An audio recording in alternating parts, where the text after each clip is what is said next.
Thank you for listening to The Path to Authenticity. My name's Tom Gentry. I think of this show as the opposite of small talk. You'll hear real conversations with real people who know who they are. We talk about what makes them who they are, how they became who they are, and how we might become truer expressions of who we are. This is Diana Paschal, and this is The Path to Authenticity.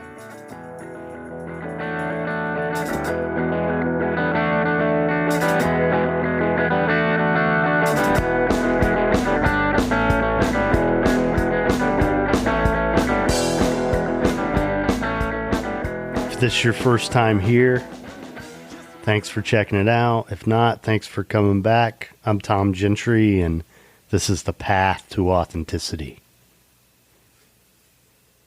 So, in preparing for this episode, I thought about, there was a conversation I had with sort of a mentor, spiritual guide of mine a number of years ago. And we were having lunch one day, and he was talking about his path to spiritual growth and how his life changed. And he's just a super loving dude. His name's Jimmy Hayward, just one of the best people you could ever possibly meet. And he's the kind of guy that if you know him, you want to be part of his life. You know, you want to be in his world.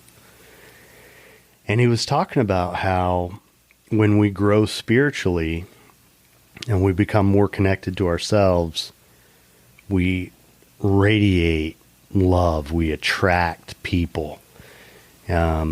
People become drawn to us. And, I'd like to think that I'm headed in that direction. I don't know, but it's definitely something that I see in the guest for this episode. Her name's Diana Paschal. She's a yogi and a coach, and a searcher, just someone who's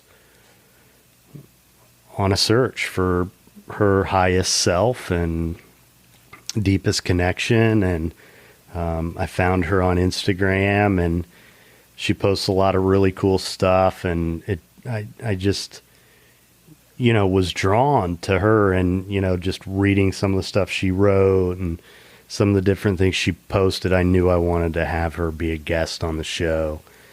And I checked out one of her classes a while back when this whole COVID thing got started. She lives and works in LA. So, and it was a great class. She's good at what she does and just has this really powerful sort of presence.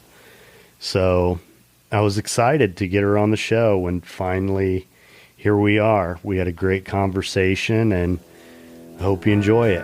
Diana Paschal.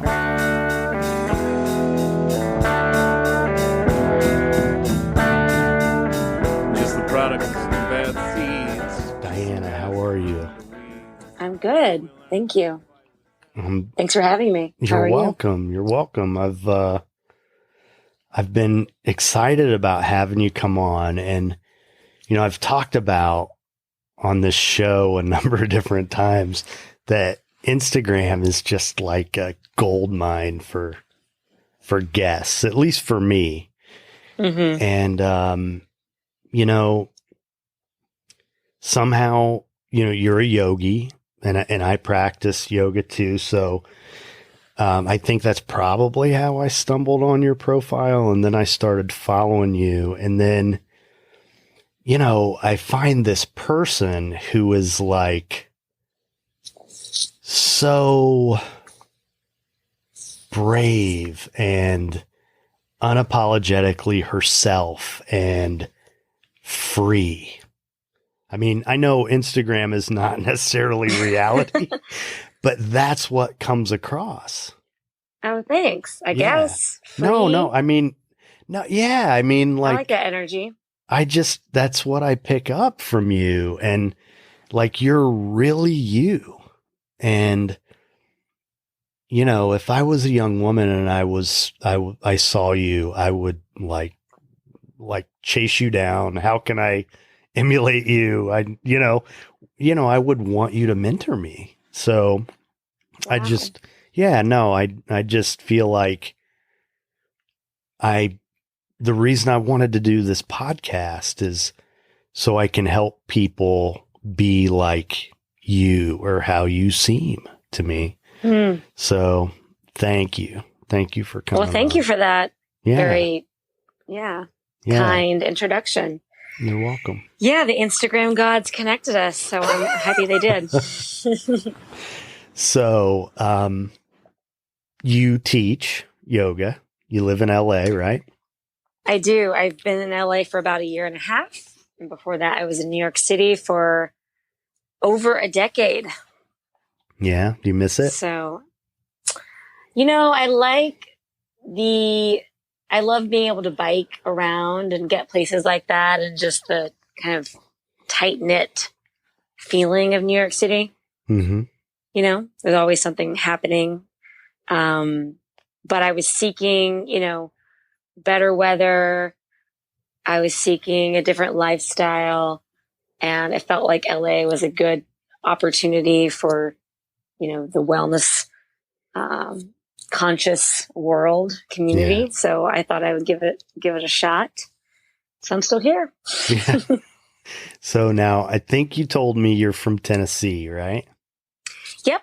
Grew up in Tennessee, spent, all my childhood there, and went to college there as well. And then after spending a little bit of time overseas, I just kind of decided to go up to New York. I come from a very humble upbringing. My family's really, for many generations, has been in a small town in Tennessee. And I just sort of got a taste of the big city life when I went to Europe and decided I wanted to live in a big city. So I went to New York without literally knowing a soul. Mm-hmm. Wow. So, yeah. Now that's brave. It is brave. Yeah. I think that there's some aspect of me that has that ability to just step into things, which is, I guess, what's gotten me here so far in life. Yeah. Yeah. So what was that like, leaving a family that lived in the same place for many generations to go to a big city?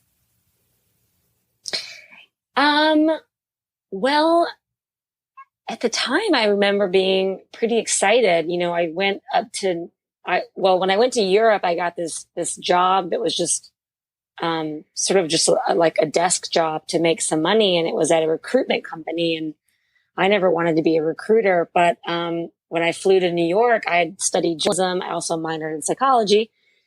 But when I flew to New York, I was like, just going to interview for some jobs and just hopefully I'll get a job. And I interviewed at some PR agencies, didn't get an offer, but I got an offer at a recruitment company. So I was like, you know what, I'm just going to take this job. And I was just excited for, something completely different and just the unknown, and being in kind of a diverse, multicultural place.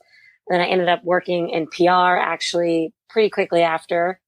And, did a number of career changes over the years before I dove more deeply into yoga. I was an actor for a bit. I worked in digital marketing, and they were all great opportunities. And along the way, I had a number of hiccups in relationships, a number of just inner turmoil moments that happened to me. And that got me into, showing up at the Buddha Center, in Manhattan, starting to meditate, starting to read, a couple of books by Pema Chodron, and, Wherever You Go, There You Are, I think was one of the first sort of spiritual books outside of Christianity, which I grew up studying and knowing. yeah, and that kind of led me into the asana practice, the physical practice of yoga. And then I did my first training, and then it kind of snowballed from there. And I just started teaching pretty quickly after. But my background growing up was really in movement. I did gymnastics, and I was a competitive cheerleader. I did that in college. And so movement was really a medicine to me and for me. And I think I didn't really put it together until I discovered yoga and found that the power of being in a moving meditation is really healthy and healing for the mind, to have something to drop into, which is the body and the breath and the present moment. And I think in those states, it allowed I had some trauma growing up. It allowed, for that to soften, for me to start to heal parts of that. And then of course I got into therapy and a whole host of healing modalities, which we can jump more into. But yeah, that's kind of my story. Yeah. High level story of what got me to New York. Yeah. So would you call yourself a Buddhist?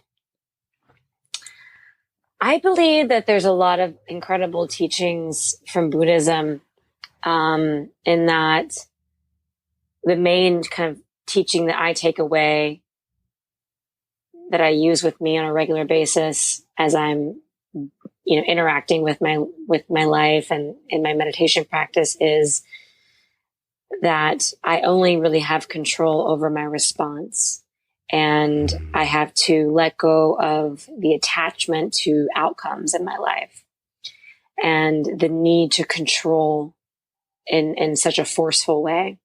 And that was a big lesson because, I believe from the difficulties I had as a child and the traumas I went through as a child, which I can speak more about, really led me to believe, I remember at a young age feeling like I'm not going to end up, in this unhealthy relationship. Like I'm going to find a perfect partner and I'm going to have, material wealth and success. And I'm going to be this big marketing executive and whatever it was. Like I started to create these visions of my life that were so strong.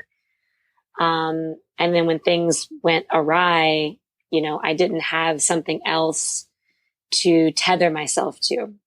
So I didn't have a deeper level of what I would say that I've discovered in my meditation practice is a deeper level of peace and acceptance for allowing things to unfold and not trying to force things. And I also believe that gives opportunity for what I would call, divine intervention or intuition, and things to come in that if you're so rigid and forceful on what you think for yourself, you might not see those things. If I had decided I'm going to be a marketing executive, I'd probably be really unhappy right now, doing some marketing director role. And I wouldn't have allowed myself to even consider that I could teach yoga for a living, which I've been doing now for 5 years. So yeah, that's one of the most powerful Buddhist teachings. And I'd say the one caveat to Buddhism is kind of the other end of having some desires and letting the desires be in my heart and letting them, channeling those desires to a healthy amount of vigor and focus and action.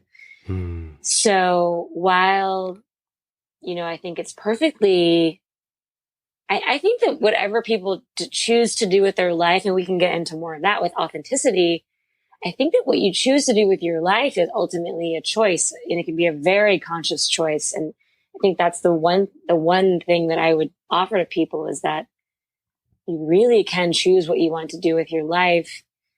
And there are people that choose to go into long periods of monastery and contemplation and meditation and, whatever kind of studies or, or living in the mountains or. Yeah. Like you can choose that lifestyle. And I don't think that there's anything, inherently wrong with that. And I thought about it many days.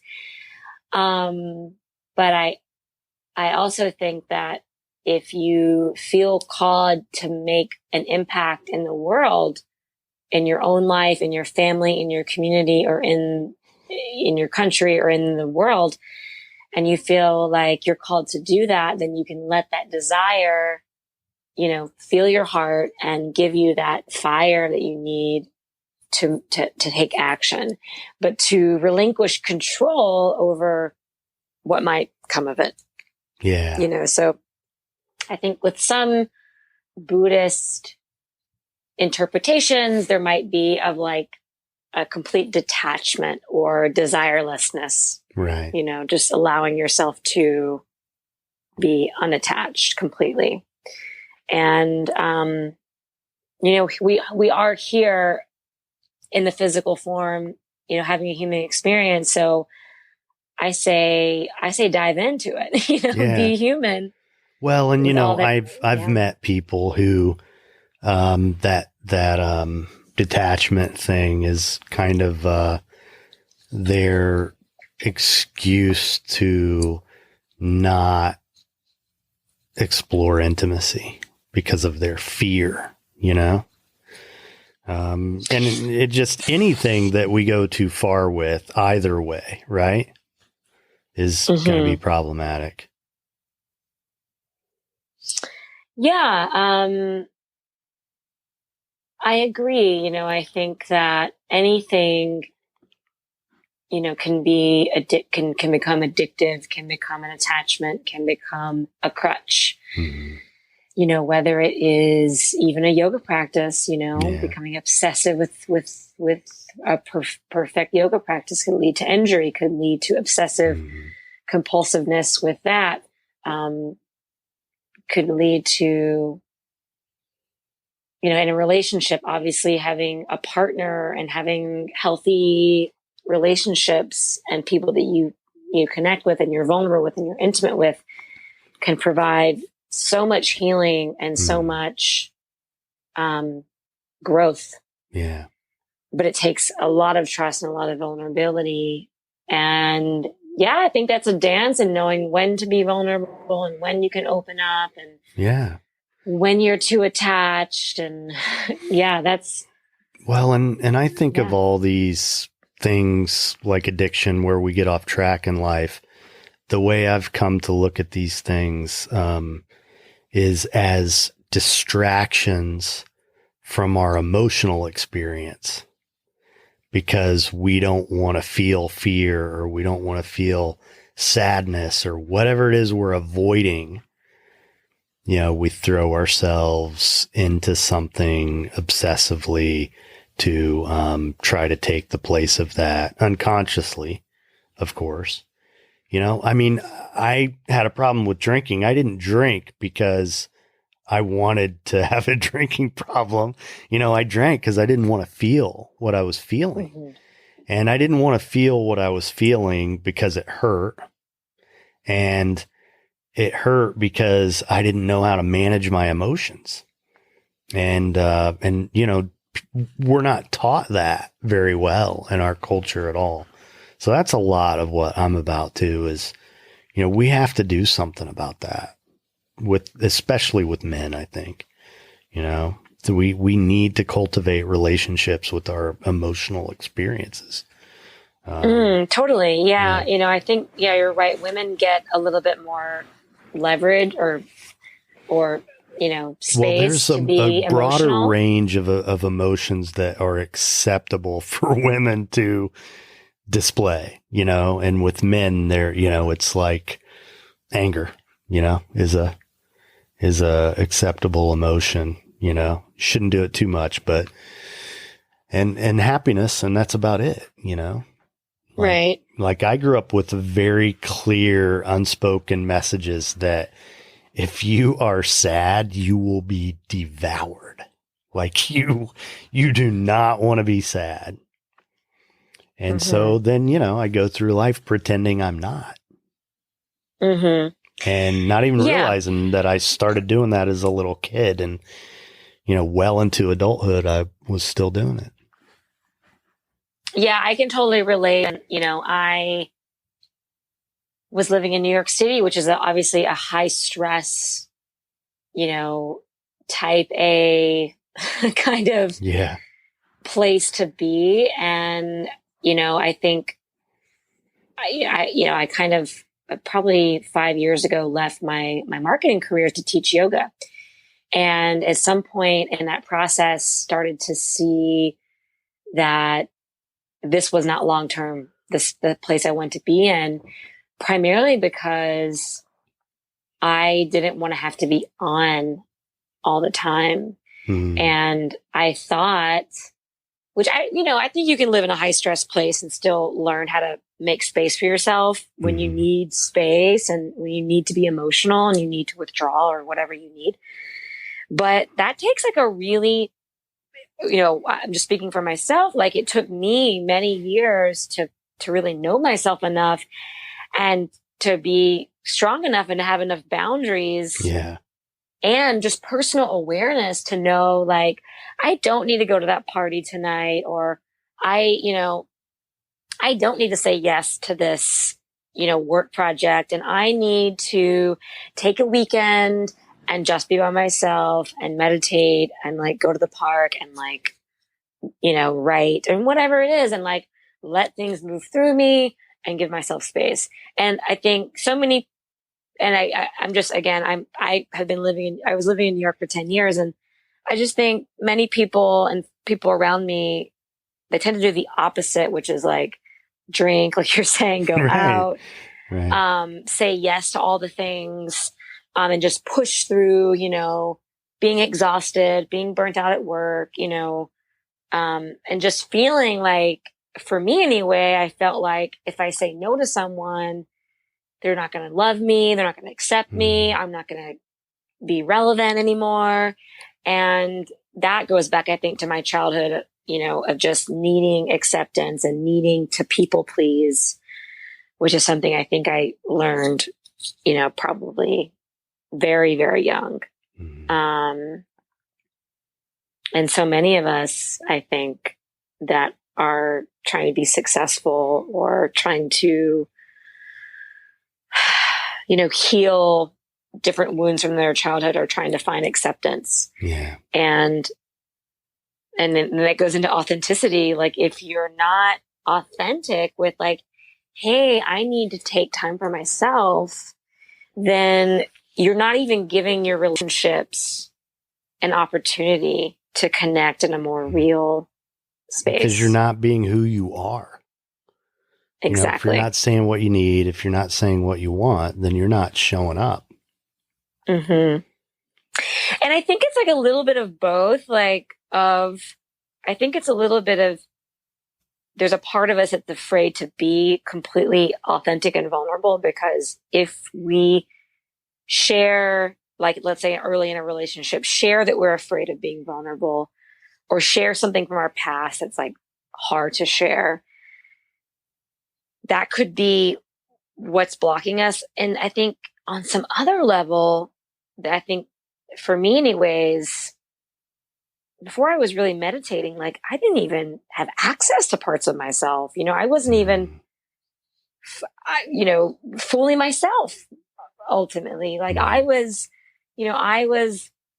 living through other people's eyes and showing up for what they needed, and in a lot of codependent, unhealthy relationship patterns. Yeah. And until I gave myself many years of being single and healing, I don't think I really got to be the person that you're seeing on Instagram now, where you're like seeing someone who feels more free and more authentic, because I wasn't really being myself. Yeah. So. And it does take time. And, I'm like now at this point in my life, just lately, I've really had these thoughts of, man, like this, I feel like me, you know, like there's just this connection to myself that's deepening and feeling more real. And it, you know, it's because, I mean, this podcast for me was a practice in authenticity, you know, and it came out of, you know, a contract that finished and deciding I'm not going to go get another job. I'm not going to take another job and again put off what it is I actually want to do. I'm not selling myself out again. If I don't do it now, when am I ever going to do it? And so I didn't get a job, and I started writing more and eventually started putting this together. It was already an idea, but I didn't know what it was going to be called or what I was going to do with it. So, you know, it became what it is. And, you know, it's funny. I've talked about, you know, if you have a podcast about authenticity, like you kind of gotta be real. I mean, I can't fake it, you know? So if I'm recording an intro or something, it's like, that doesn't sound like me, you know, sometimes, and I'll do it again, you know? And, yeah, it's, but I think, you know, going back to what we do with our lives, work wise, I feel like we just kind of unconsciously in our culture do what we're do what we're kind of indoctrinated to believe that we're supposed to do.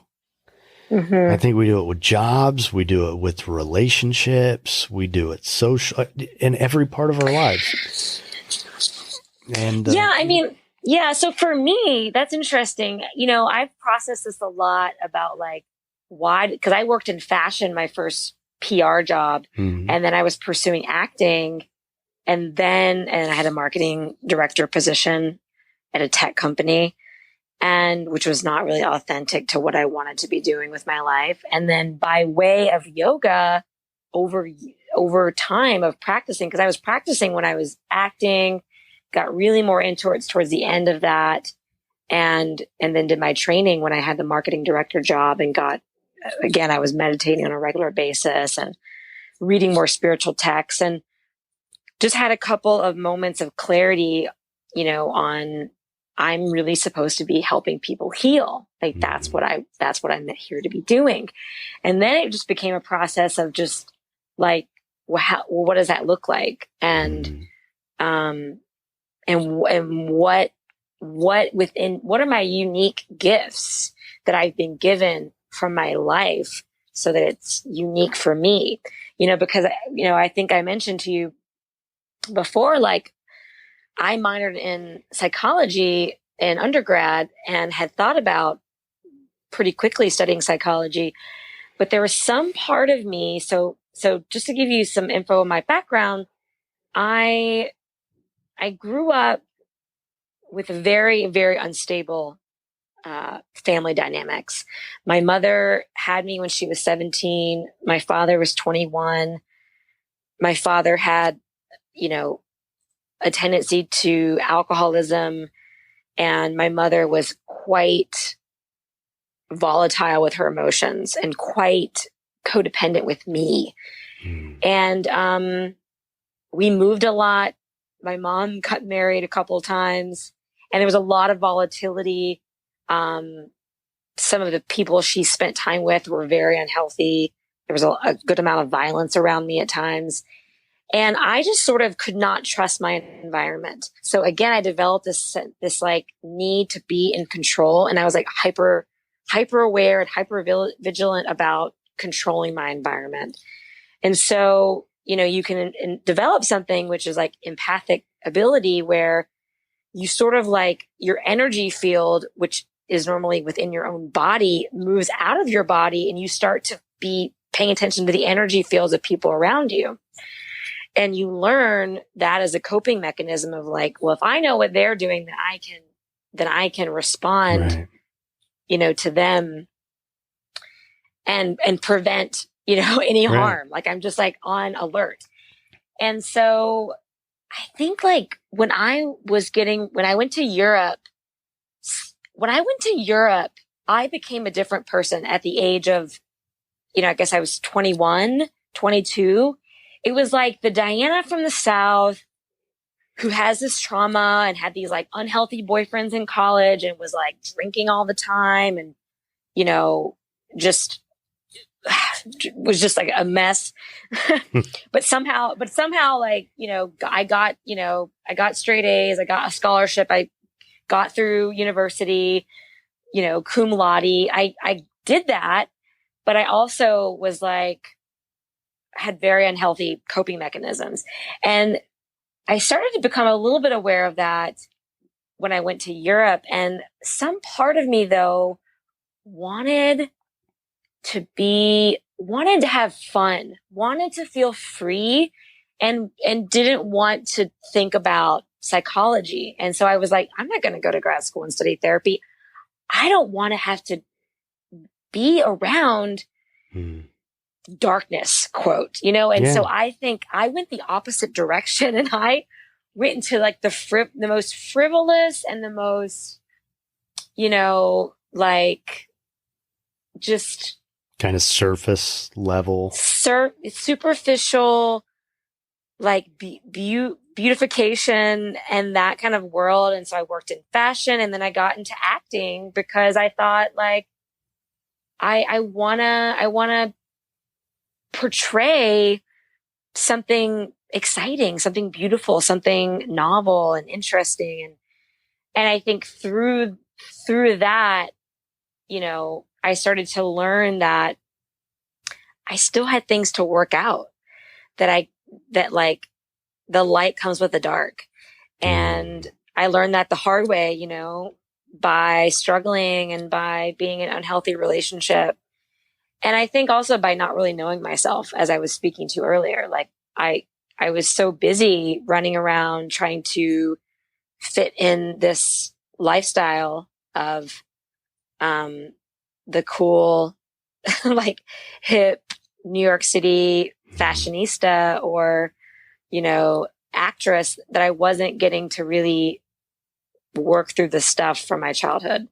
And of course, if you don't work through, as you know, from your experience as well, right? Like if you don't look at these aspects of yourself, they're just going to stay there and kind of rear their head in different ways. And so, yeah, it brought me to my knees many times. And then I got into yoga and it helped me work through these things. So yeah, I don't know how I got into that story, but, I don't either, but I think the point was that, you were talking about being authentic. And I think ultimately it's a daily practice. Yeah. It's not something that you just have. And I also think that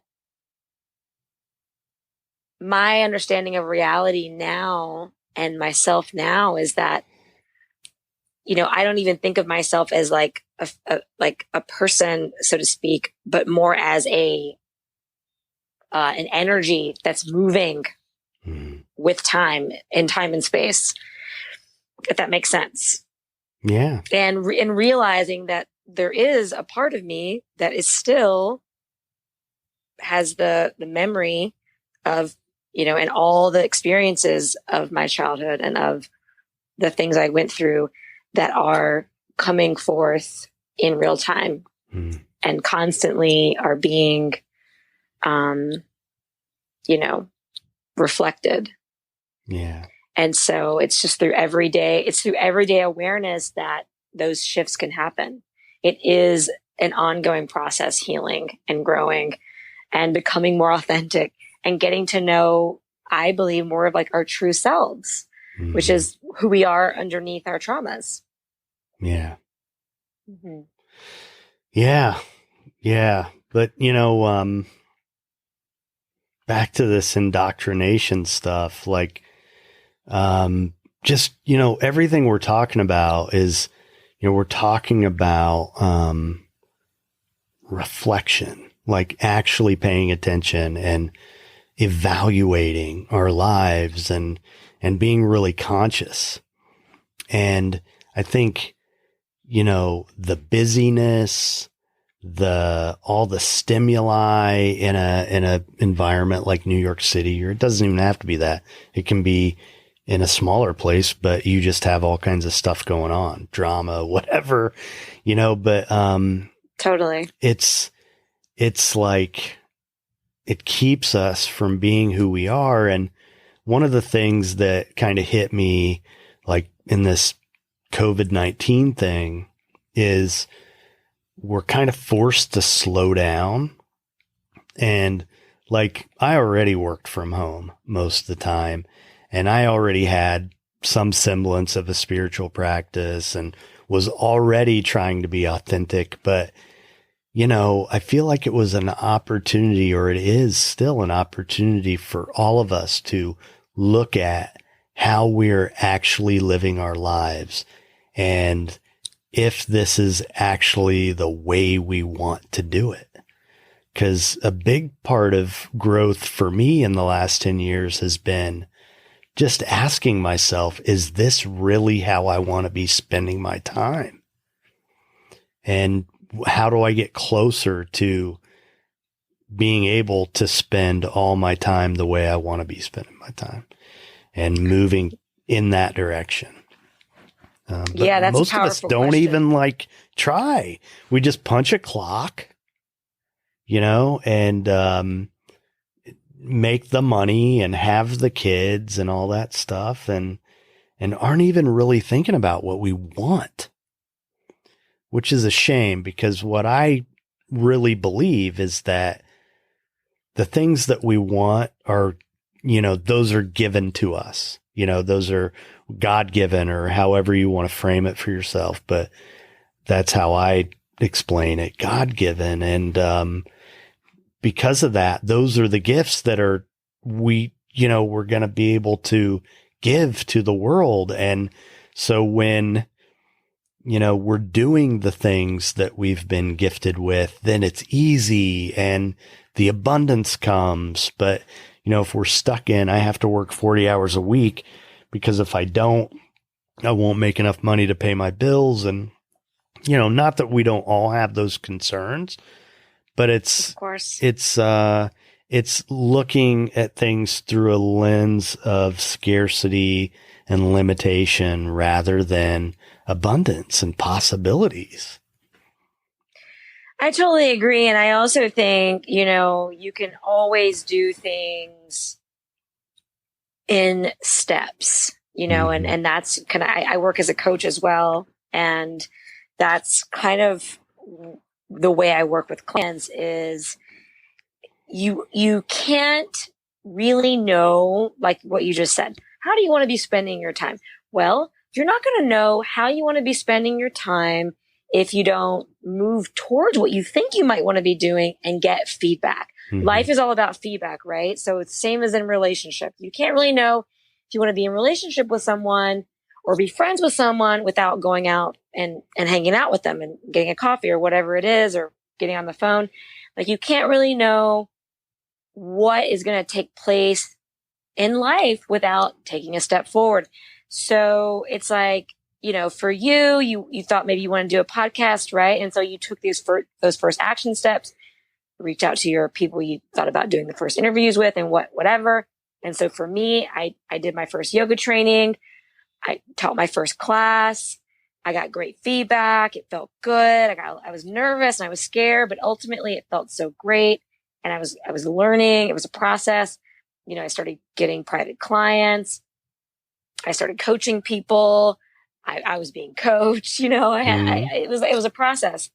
And I think it's all about those steps. And you can also have things that you need to feel safe and to feel secure. And whether that is a 9 to 5 or second job or whatever it is you need to do to pay your rent, if you need to move back in with your parents, if you need to take out a loan, whatever those things are, if it's a career shift, then you can set yourself up so that you you're not alone, and you're doing it with, like some amount of stability. And it's just like a step by step. You take the first couple steps and you write down, how is this feeling? Like what's the feedback I'm getting? Mm-hmm. And if it doesn't feel good, then, what would make it feel better? What else are you curious about? Mm-hmm. And I also think like this kind of conversation that you and I are having can be intimidating for maybe people that have never even questioned leaving whatever it is they're doing, but they're waking up feeling unhappy. Right. And I have no doubt that there are people out there right now that are feeling some amount of discomfort in their lives, whether it's something in their dynamics with their family or their home or their relationships or with their career and their work. And that can be a real struggle in wanting to shift something and not knowing what to do. Mm-hmm. So what I would recommend is for me, meditate and journal is like something I have to do on a daily basis, Mm-hmm.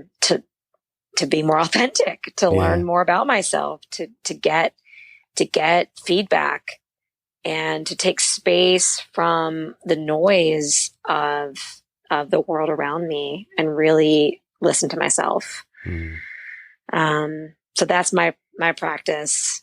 Meditate. And I do something called, I don't know if you've read The Artist's Way or heard of The Mm-hmm. Artist's Way. Yeah, you do morning pages.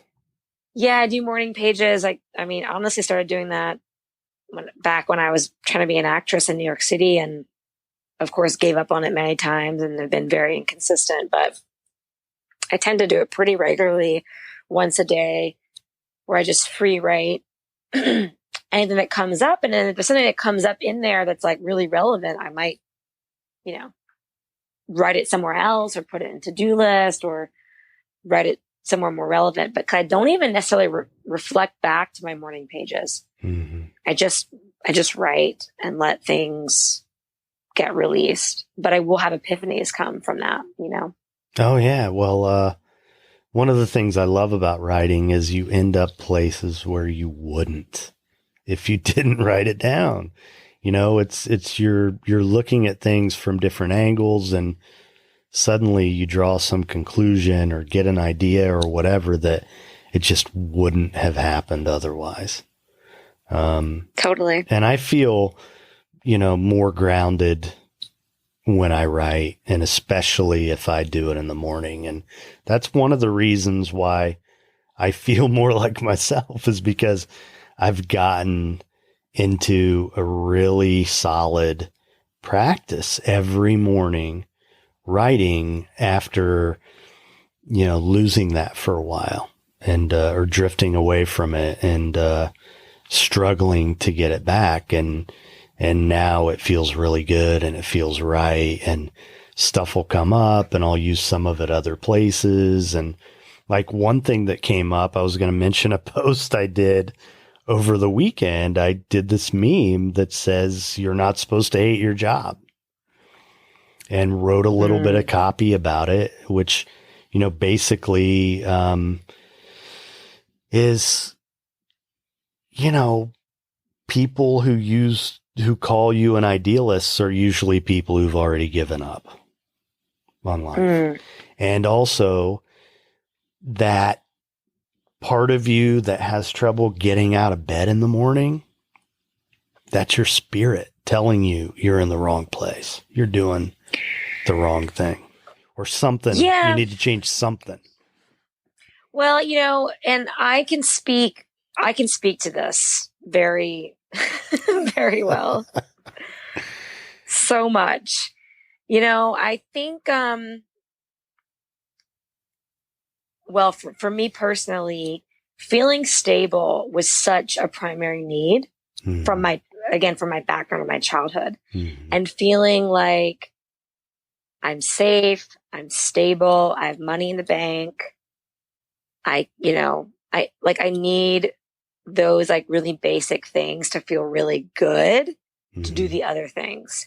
And I think that everyone has a different need from that. One of my coaches who studied with Tony Robbins was talking about this, and that like, we all need two things in life. I think this is brilliant. We all need certainty and we all need uncertainty. We need both. And like, if there's no uncertainty or excitement, so to speak, in your life, then it's going to get a little dull and boring and repetitive. And the uncertainty to pursue is what you're saying, Tom. Like, this is what my heart is calling me to do. Let me just try it. Let me just see what happens, and shit, if I fall on my face, well, at least I tried. At least I tried. Right. And like, really, like, for me, my experience is like, I take, 2 steps forward, I fall, I kind of take a couple steps back, I lick my wounds, I cry, whatever. And then I get up my courage and I take, 5 more steps, and then I fall down again. And then, and it's like, and then over time, you just get used to falling, and you get used to the fear of rejection or falling and stumbling, and, but you have to have time to recoup and to regulate and feel like, okay, I'm fine. Like, the world will go on. And I think for me anyway, that's been the process of just like, having support systems in place for my emotional health, making sure that, other things in my life are in a good place so that I feel safe to step out and do these things that give my, like you said, to give my soul what it needs to want to wake up and be excited to take on another day. Because ultimately, if you're just living for the just checking the boxes, whatever. Yeah. Checking the boxes or fulfilling other people's projection of what you should be doing with your life. Yeah. You wake up a little bit unhappy, and, that's what happened to me, or what I did, I should say. I, for whatever reason, life experience, whatever, didn't have the necessary level of self-esteem to say, I don't care if you don't think I can succeed at this, I'm going to do it anyway. I didn't have that. So when I go to the people in my life and say, well, they're senior year in high school, what are you going to do? Well, all I really know I want to do is write. Well, what are you going to do? Like, work at McDonald's so you can write? You ought to get a trade. So, I ended up down that path and joined the Carpenters Union at like 20 years old, and 19. And, I love knowing what to do with my hands, being able to use tools, build shelves, whatever, know how buildings are built. I've done a little bit of everything, but I'm not a carpenter. I'm not a carpenter. I am, but that's not who I am. And I was miserable. And it was the kind of thing where, there was other stuff going on. Like, I decided I wasn't going away to school. I kind of took this martyr thing on where I'm going to pay my way through college. And well, the next thing you know, I'm working full time. It's, on a job site with angry people and abusive people. And I'm like, what did I do? And I thought I was stuck. I felt stuck. Like, what am I going to do? And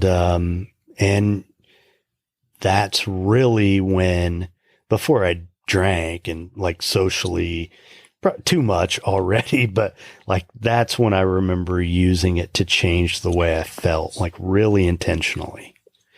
And so that was like the invisible line I crossed. But that's why I was saying earlier that I really think all these places in my life where I've gotten off track, I really do think that they relate to authenticity or my failure to be authentic because I'm not a carpenter, but I chose to live like one in any way. And I wasn't in the right place. I wasn't, I didn't belong there. And the closer I've gotten to where I belong, the better I feel. And it is a process. And, you're talking about the uncertainty. I really love that because if we're not uncertain about like, what is there to pursue? If we're certain of everything, and I think we kind of think we should be, or we want to be certain about everything. But, one of the guys that I work with, one of the things I've learned for myself and I try to impress upon them is that if you think about, they're not knowing, okay, so that can be scary. But it can also be exciting. You can say like, I don't know what's going to happen. Or you can say, wow, like, I don't know what's going to happen. Anything could happen. Like and that's true. It depends on the point of view we take, the attitude that we bring to it. And there's something really powerful about mystery and just acknowledging the power. Well, life is a mystery, right? I mean, here we are, like, there's so much that's a mystery. And I love all the theories of what is, and what our purpose is here. And, you could have a 10-hour podcast on that from every different religion and philosophy. And well, I have my opinion about that. And right. I mean, well, again, everyone has some opinion, some that's been passed down from their parents and their upbringing, or just what they think from their own life. And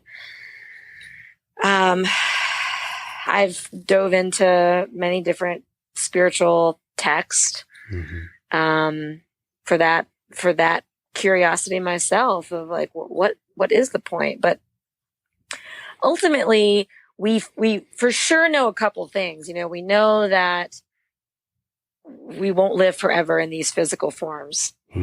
And we know that, there's something connecting, well, I guess we don't know, but I know there's something connecting me to something outside of the physical form, and I just know that to be true. So,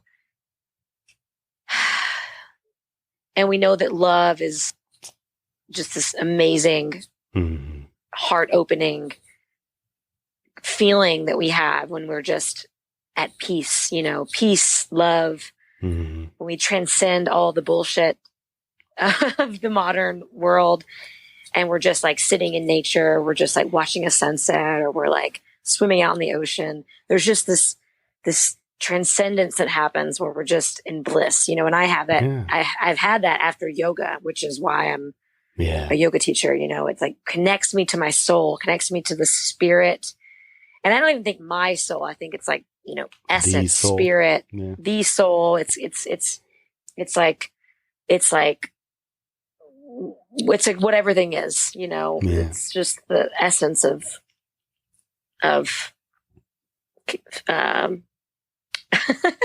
consciousness, so we know that that's there, and we know that we're all here, and we know that there's been years and years and years, and still to this day, lots and lots of struggle and pain and darkness and fear and people trying to control each other. Yeah. Because fear, there's no control. Fear. Yeah, because fear. And like, you mentioned love, and that's where when I said, well, I know what I think. I mean, I think we're here to love. That's what I believe.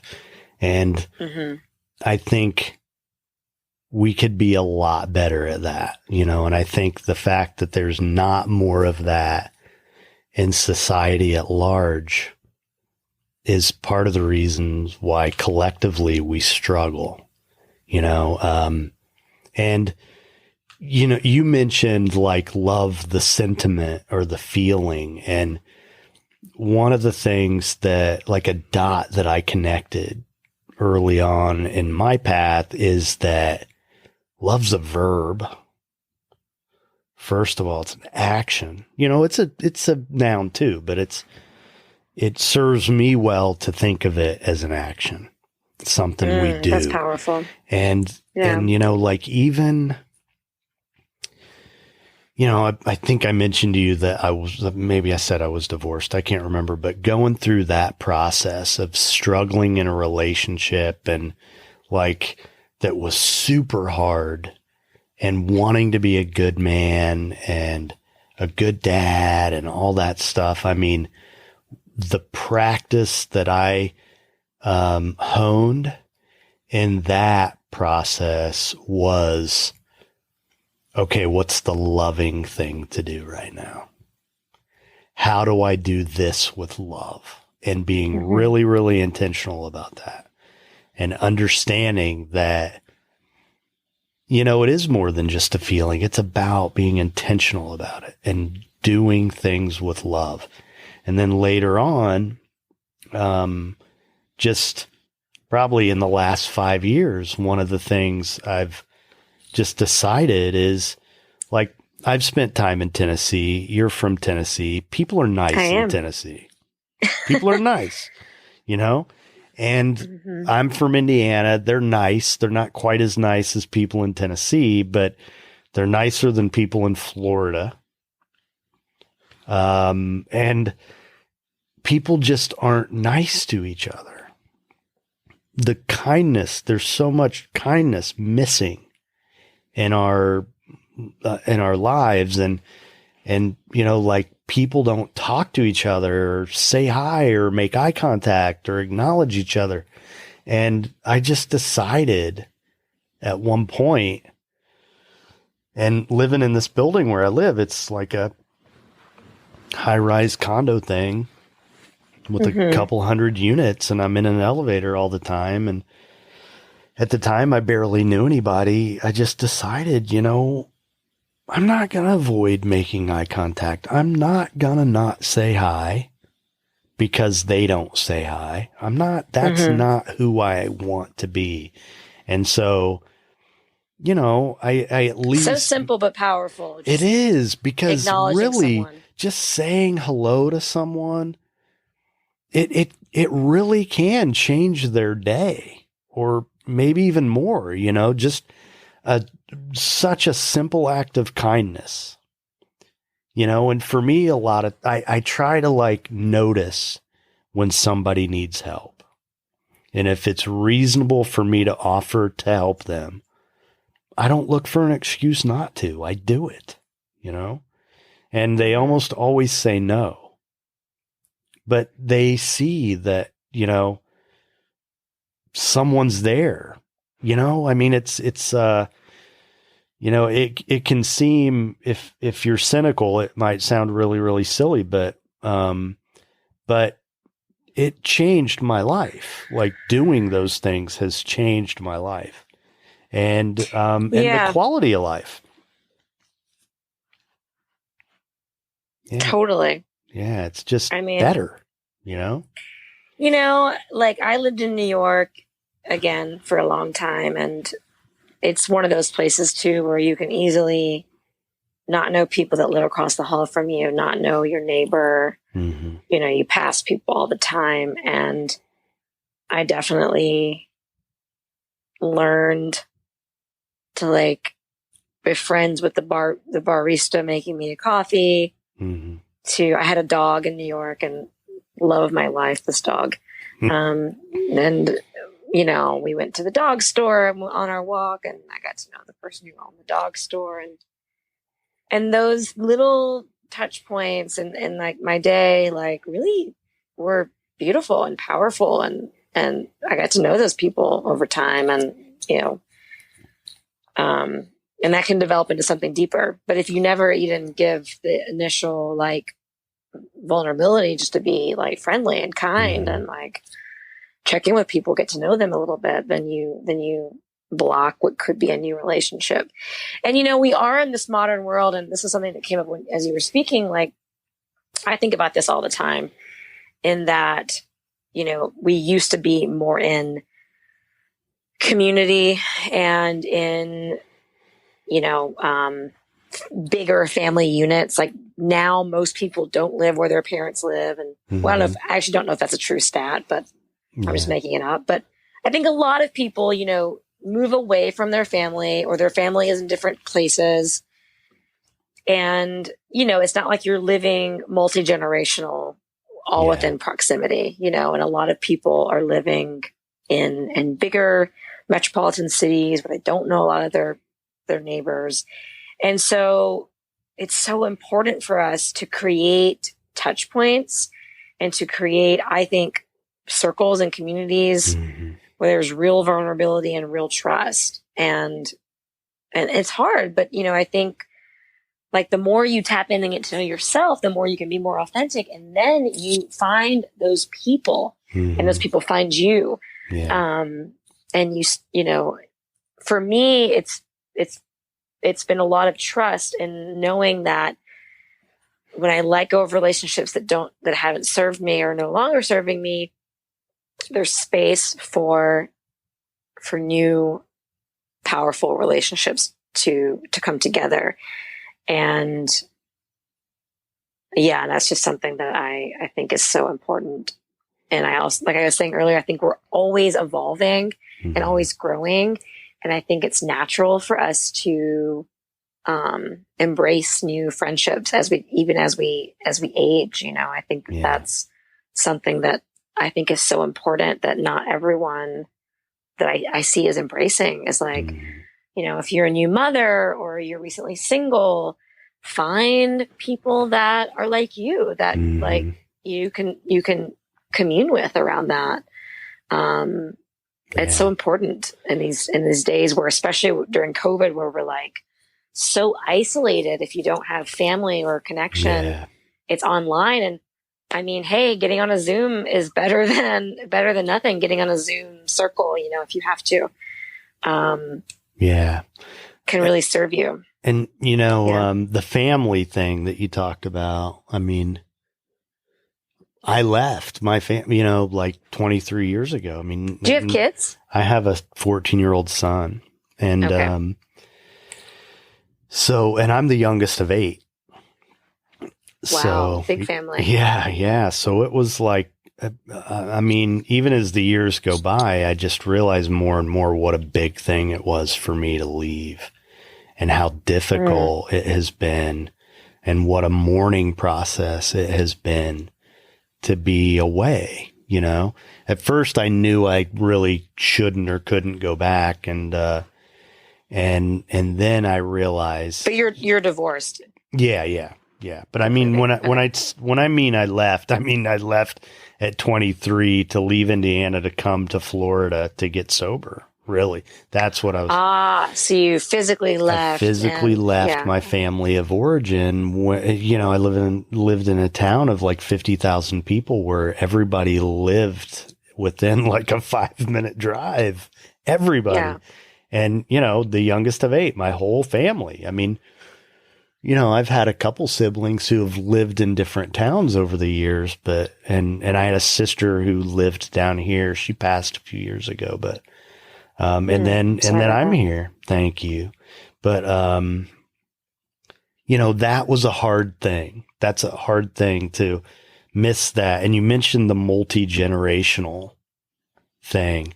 And I, being the youngest of 8, I had one grandmother who was alive when I was born and the rest were gone. And she was not there. I mean, she was near death. And so I only remember seeing her even a couple times. And so I didn't have that. But you know, even as a little kid, like I had this whole circuit of little old ladies in my neighborhood that I would go help. when I was a Yeah. little kid. And Me so too, I actually. found ways to fill that, I found ways. And I've realized as an adult, one of the things, like I do a men's group and I do a lot of work around men's stuff and try to be really intentional about we need each other. Like men, we need each other. Younger men need older men. And, one of the things, there's an author, Robert Bly, who wrote about men, who he talks about how we young men need the admiration from older men. Mm. And I think about, like, the last episode I did was with my high school journalism teacher, who was, wow. yeah, I mean, who was great. Like, I had this great experience with high school journalism, and he, like, none of it would have happened if he didn't, like, stick his neck out. And, he literally grabbed my arm in the hallway one day, pulled me into his classroom. And I said, what are you doing? And he said, you're going to be a sports writer. And I was like, at the time I was like, nah, I'm going to be on the radio, because our school had a radio station and I was doing that. And what ended up happening is that the tower got struck by lightning that spring. So there was no more radio station the next year. And instead of being on that staff, I went to him and I migrated to the publication staff. And it was great, and there were things I went through and he was there, but it wasn't even like that he complimented me. I don't think it was just how he regarded me. He looked on to me like he valued me and saw potential in me and treated me that way. And, here I am, like, teachers have all so much these power. years later, still talking about him, I mean, yeah, it matters. Teachers have so much power. I mean, we're very impressionable as children. And, I can think of a few people who were, like, I had this cheerleading coach who really saw me, and I think she noticed that I was very independent. And one day she just said, I see that you're really independent, and it's going to be helpful for you to learn to let people in and to let people get close to you. And maybe that's scary, but you need to start letting that happen. And I mean, I don't even know how she saw that in me, like, but it really hit me in a way that no one had ever said anything like that. It hit me before, because I knew she was right. And I knew that I was blocking myself off from a lot of connection. That was powerful. Well, one of the things I've learned over time is, the healthier I become, and, I say that like I hope I'm becoming, I'm not taking it for granted, but the clearer I get, the more in tune I get, we can see these things in people if we pay attention. Like 100%. I've gotten to the point where, I can look at somebody and see, like, in their face or their shoulders or what, you can see if you really pay attention and you really look and just are open to it. You can see what's going on with people, or I don't know. I feel like I can. And usually if I'll, it'll happen like with a client, and I won't say anything about it. And until I see an opportunity where there's already a little trust, and I'll say, well, yeah, you like her, you're really upset about something, or, and you see it in your face. A lot of times it's with, people who they're just blocked, and you see the tension in their face, Yeah, I mean, I think that we very often can see people's egos acting out, and Yes. Of course, we all have an ego. And this is the other thing that I think gets a little bit muffled with with spirituality and with psychology, is the fact that everyone has an ego, and it's actually very healthy. And there's a lot of people that are like, you need to get rid of your ego. And it's like, no, like your ego is what you have because you're in human body, and it's helping you survive. It's helping you get food and shelter and connection. But the way I look at it is, your ego is doing all that, but your soul should be in charge of the ego. And what happens is, if your ego is in charge of everything, and it's a very unhealthy dynamic and patterns that it's developed, that's when you get into some very, very unsavory personality types or relationship dynamics, or just chaos, creating chaos bosses for yourself, you know? Yeah. And like, yeah, I think that you get to know people's egos and you can see that. I mean, I also think that sometimes when people are really unguarded and they're really dropped in, and you're the same, and there's a high level of consciousness there, that your souls can see each other, and you're really just seeing the other person's soul. You know, one of the things, there's a dissolving of ego, you know? Well, I one of the reasons I was drawn to you is you wrote something one time that I knew was the Course in Miracles, you know?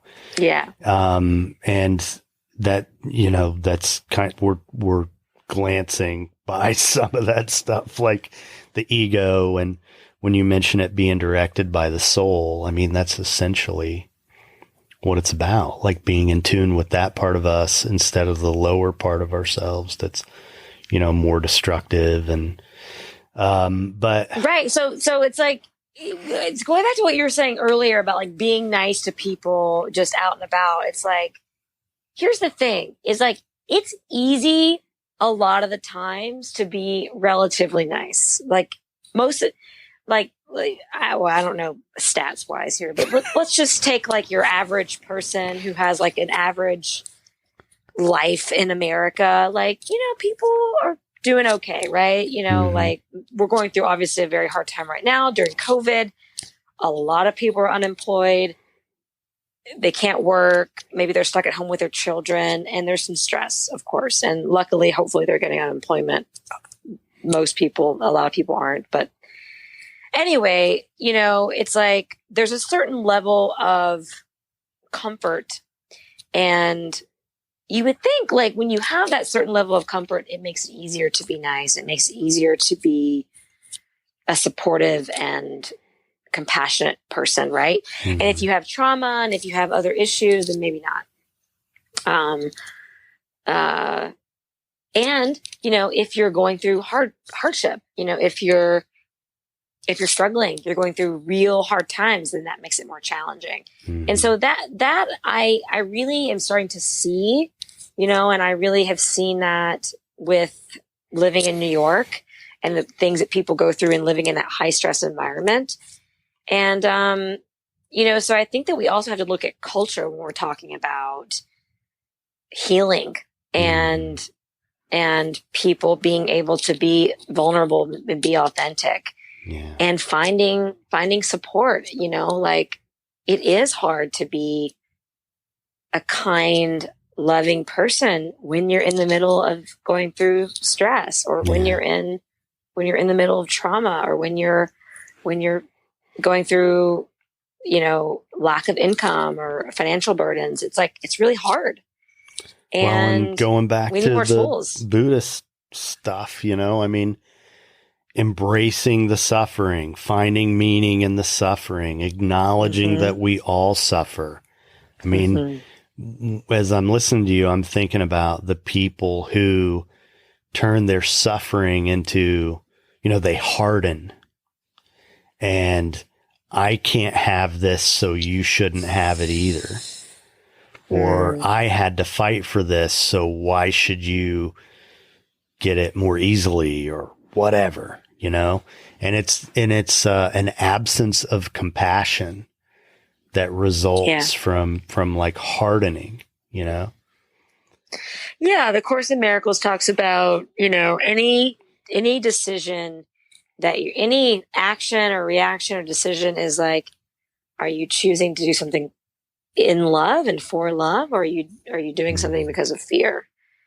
And so, like an unhealthy ego that's doing something based on fear is like, trying to protect what's mine and trying to control and doesn't want someone else to have more than them, like you're saying. And we're separating ourselves from everyone else, which is, of course, not what is great.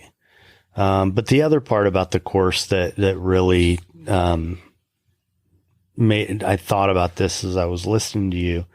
The first time I went to a class, man, that higher consciousness thing, I mean, just that particular room, and most of the time when I've gone, I just feel like a different frequency. Well, that's real. And I'm so glad you brought that up because, I think I mentioned earlier, like when I went to Europe, I felt different. And I think that there's something powerful for everyone to know is that changing your environment is one of the most powerful things you can do to shift things in your life. Like for you specifically, you said, I had to leave and go to Florida and do this. Right. Like there was something in you that knew that you needed fresh energy, fresh people. You needed a shift. And like your environment is so powerful because you pick up, whether we're cognizant of it or not, we are picking up everyone else's energy, their emotion, what they're holding in their body, their emotion, their connection to, I think, a higher consciousness. I think that the mind is also something that's like a space that we all have access to. That's what I believe. And, which is why I think that clearing your energy, having a practice to clear and center your energy is so powerful. Yoga, Qigong, dance, moving meditation, breath work, even running or swimming, something that helps you to move your body, clear dense energy, and then come back to your own frequency, your own energy is so powerful. And I mean, for me, it's been a game changer because I think I'm actually very sensitive. Well, a couple things. Well, first, like the first time I went to LA or California, I felt it like it feels different. 100%. Same. And I was just like, wow, like I like this. This feels good, But also, a couple times you've talked about like this physicality thing. And for me, I love baseball. I loved it as a little kid. I played it obsessively. I practiced, like I was so into it. And if I've done anything for 10,000 hours in my life, it's fielding ground balls. Like so one time I was like out on the cul-de-sac with my son and neighbors, and we had gloves and balls and baseball bats, and I was playing catch with another dad. And it just hit me like, I feel right with a glove in my hand and a ball in the other. I just do. Or the bat too. I mean, I just feel like I'm really in my body and grounded. And, and this is years after not even like swinging a bat or anything. I just realized in my adulthood. And then, I realized like, I need that. I need to find a way to get that. And yoga has satisfied that in some ways. I've begun to part of it is just at the very beginning of, me, the first classes I took were like a hot 26 thing where, so the same poses and like it's Bikram. Yeah. But it wasn't a Bikram studio, but So, but the routine and, I started to feel strong in ways I didn't ever before, like grounded, rooted, and I think some of it is because the muscles that we begin to use in the balancing poses but it felt good, I just felt strong in a way that I never had before and connected to myself. So yeah, no, that, and going back to trauma, I mean, and I'm no expert or anything like that, but I end up working with a lot of, clients who have experienced it. I've experienced my own form of it and, throughout my life, but, so I would kind of consider myself, trauma informed. But we're learning more and more, like working that energy out of our bodies is really, really important, and that we carry this stuff around in our bodies. So yeah, the yoga thing. It's a two-way, we're having a two-way conversation. Like the body speaks to the mind and awareness, and then the mind speaks back to the body. So when there's a shift in the body, the mind and the psyche can let go of certain things. Yeah. As you let go, when you cry, when you really cry, you feel a release after, right? Right. So one of the most profound things that happened to me, I wasn't doing a particular, I wasn't doing any kind of trauma focused work. I was in a very powerful teacher's class, in New York City. I was actually in a class with Rodney Yee, who was one of my main teachers when I was there.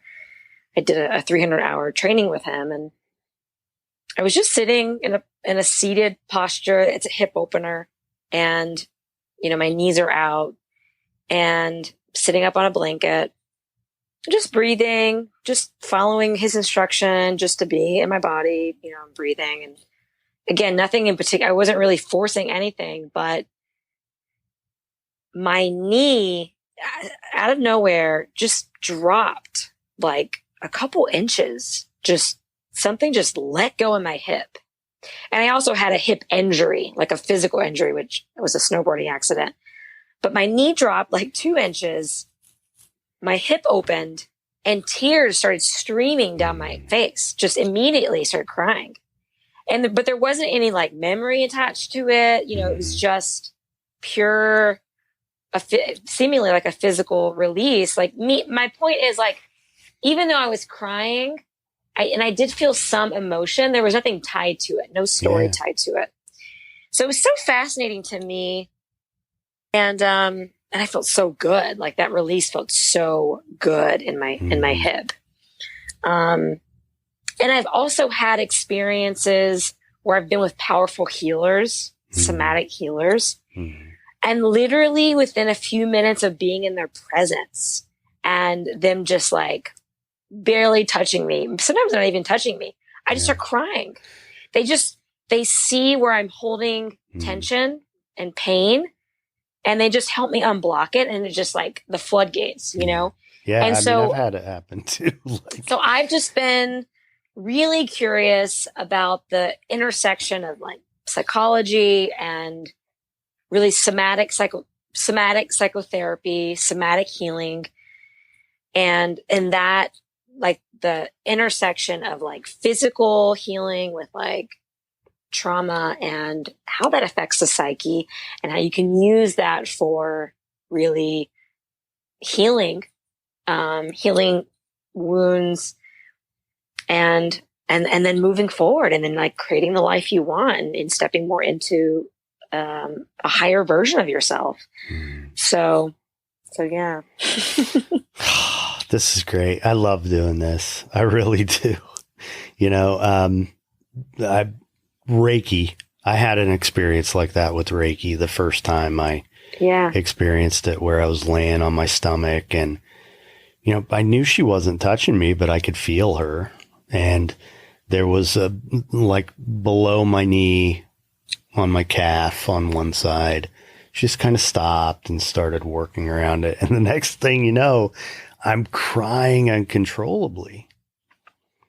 And there was no pain in there. There was no, like you said, no association with any event or feeling or anything like that. It just needed to be released.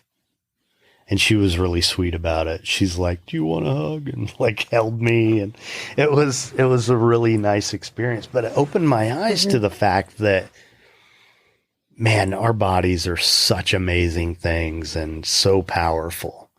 And the limits of our knowledge, we just know so little, honestly. We have so much to learn. But so let me ask you, so you've obviously been through a lot. You've learned a lot. If there was a time in your life when you needed some support or words of wisdom, or when would that have been, and what would you go back and say to her? Well, there's been a couple of times.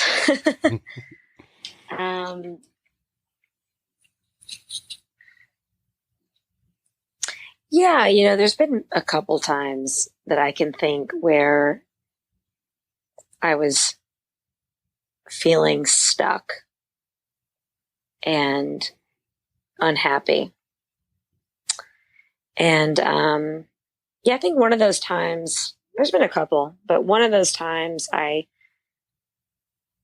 probably not the most traumatic time, but it was a time where I seemingly was like doing okay, actually, in a lot of ways. Like I had this marketing gig, marketing director position.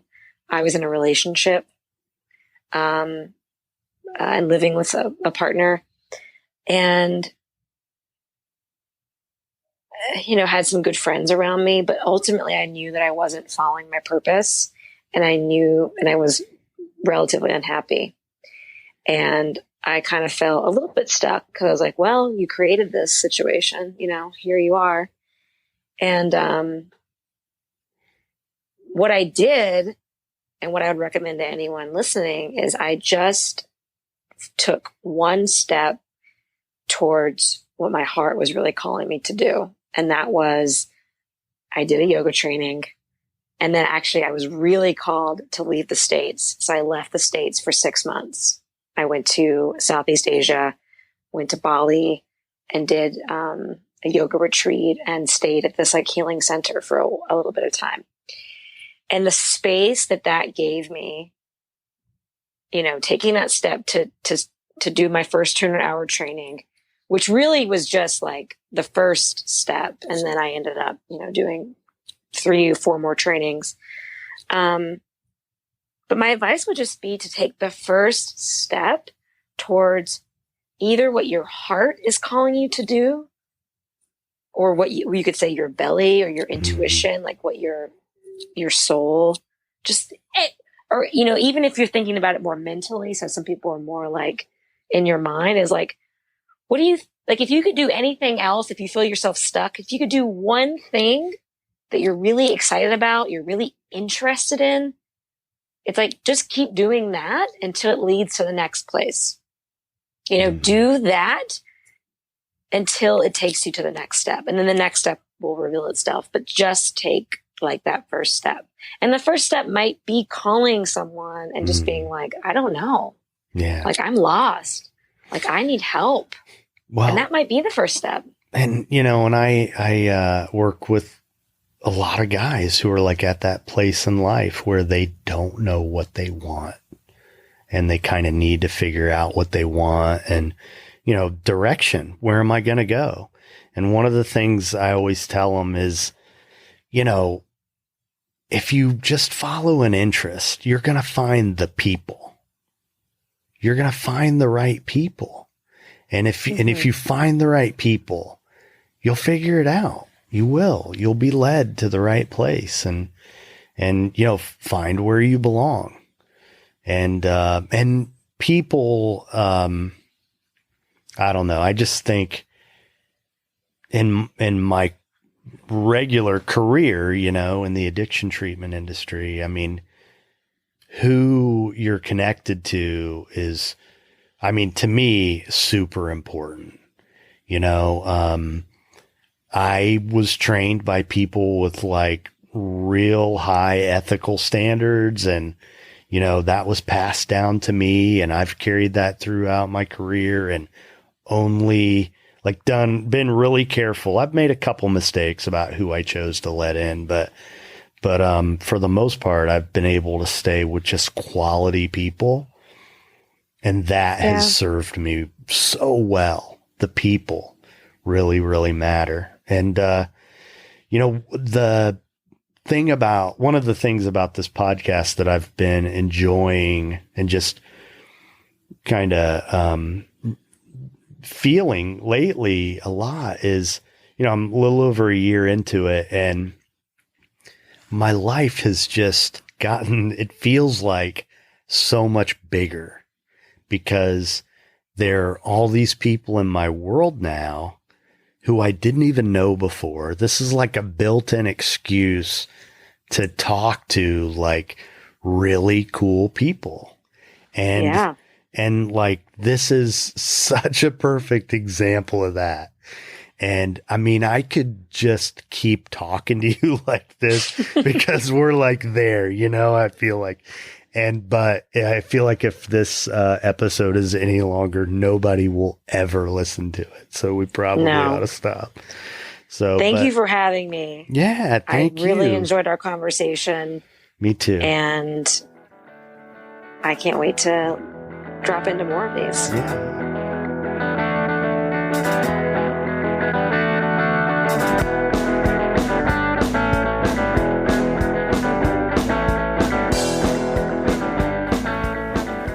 All right, there you go, Diana Paschal.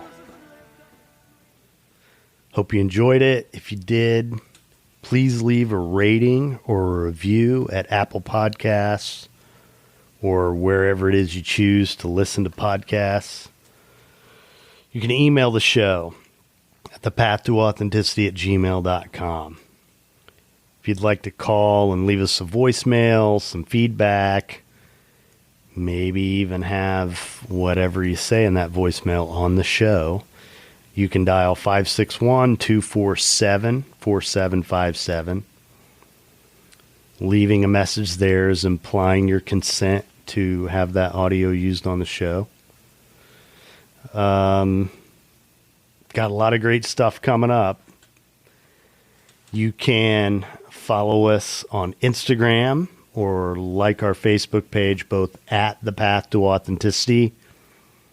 If you want to support the show, you can gain access to supplemental content, early access to episodes by supporting the podcast on Patreon. That's patreon.com/thepathtooauthenticity. So there you have it. Like I said, got plenty of good stuff coming up. This is episode number 80, and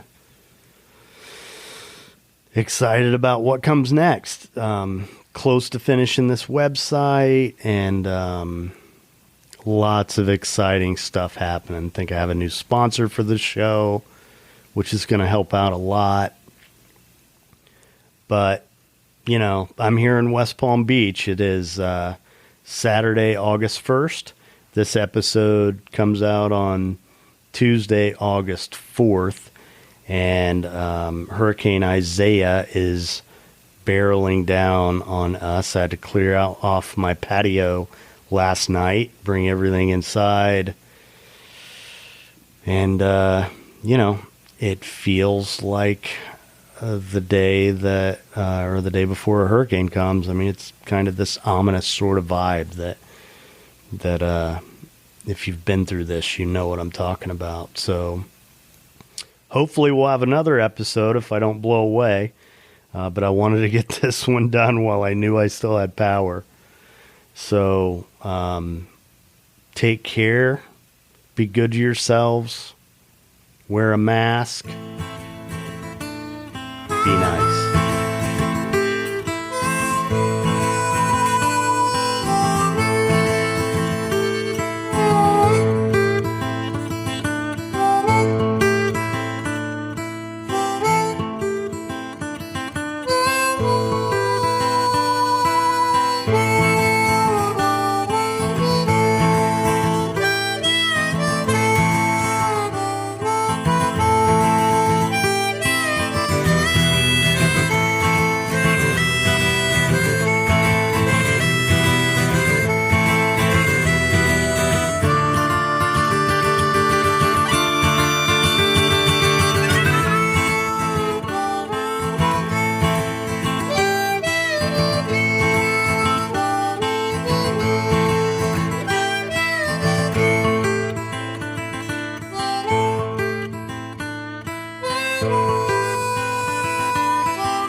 You did great, honeybee. The Path to Authenticity is powered by Equivox. For digital marketing and web design services, visit equivox.com.